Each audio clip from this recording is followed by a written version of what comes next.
รอหาซื้อแนวกินนะพี่น้องอะไรดีนะ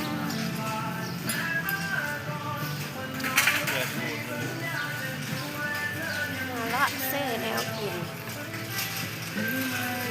อะไรดี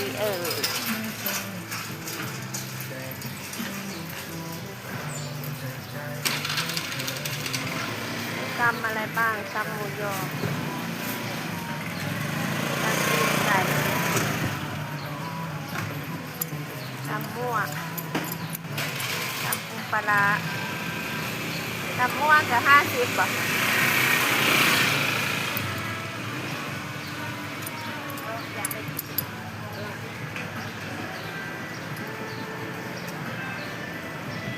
ตำมั่วก็50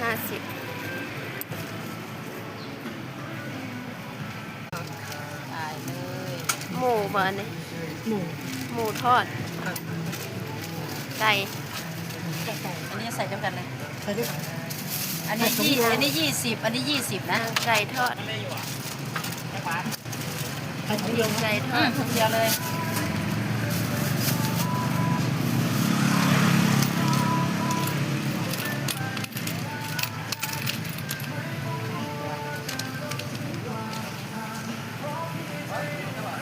นี่ไข่ชิ้นกับปีกซอง เลือกได้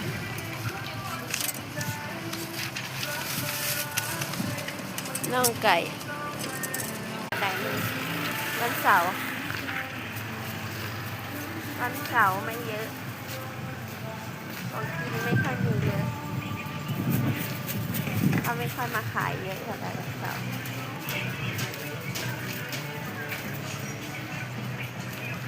อันของวันว้าวมีหอยแครงด้วยเลยขอถ่ายด้วยค่ะอาปากจงปองสดมากกิโลละ180สดเลยแมงผู้จะ40 บาท 40 บาทบ่หอยแมลงภู่เนี่ย เอาไปน้ำโน้ตอีกแต่แบกเนื้อไปน้ำกันเย็บด้วยกัน ไข่ลูกน่ากินมากเลย ไม้ละ25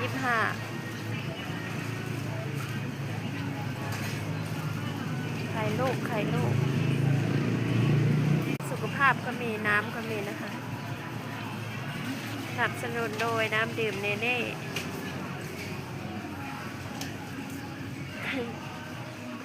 น้ำส้มนี่ขวดละ10 บาทป่ะ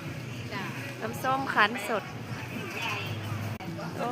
เมนูสวยงาม เหลืองมาก สวยมาก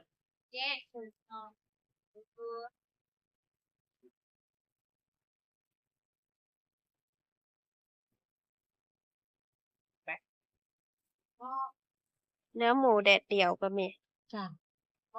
ไม้ละ20บ่ ค่ะหมูทอด10 บาท 10 บาท เพิ่นทอดเอาได้ทุกคนสีสันก็เลยสวย3 ชั้นทอด เอา2 อันเด้อเบะ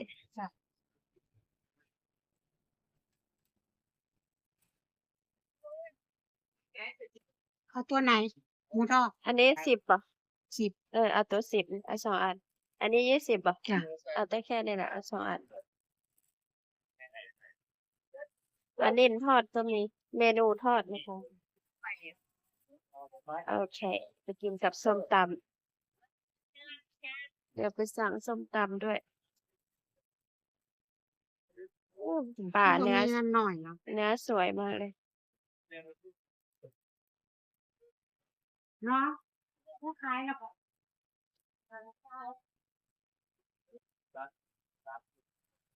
ปลาเนื้อสวยมาก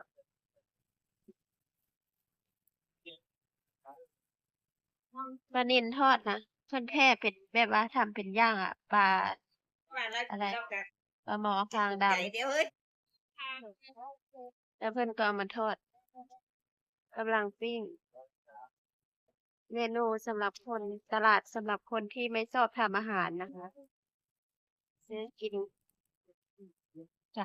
ถ้ามีคนเท่าไหร่นะวันนี้ วันนี้เงียบสงบว้าวทำสะอาดมาก เอาได้อีกรูปตามอย่าง ค่ะอันนี้มาครอบไว้เพราะว่าเป็นฤดูร้อนกันยุง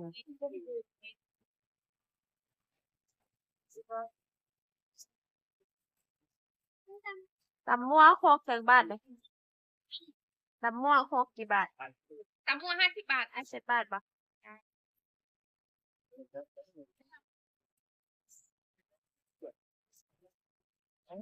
ดี พรุ่งนี้รวยพรุ่งนี้รวย งาน อู้ผักบ้านเฮาเบ๊กำลังจัดปลอดสารพิษจากสวนปลูกเองขายเอง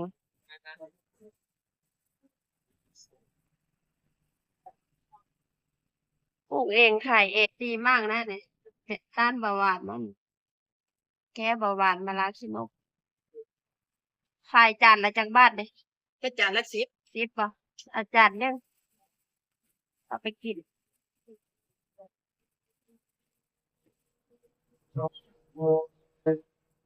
ซื้อได้เบะ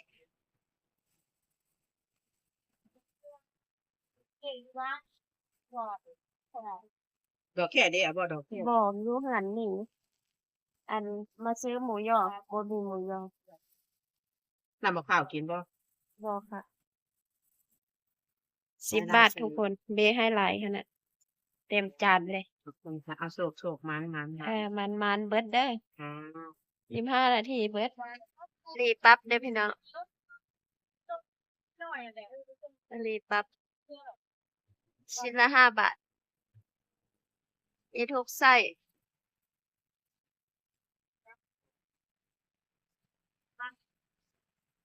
มีทุกไส้นะจ๊ะฤดูร้อนนี่ได้ขายดีเลยน้ำส้ม น้ำส้ม น้ำเปล่า มีทุกน้ำชาไทย ชาเย็น ชานม ชาชมพู ชามะนาวโอเลี้ยง ครบสุด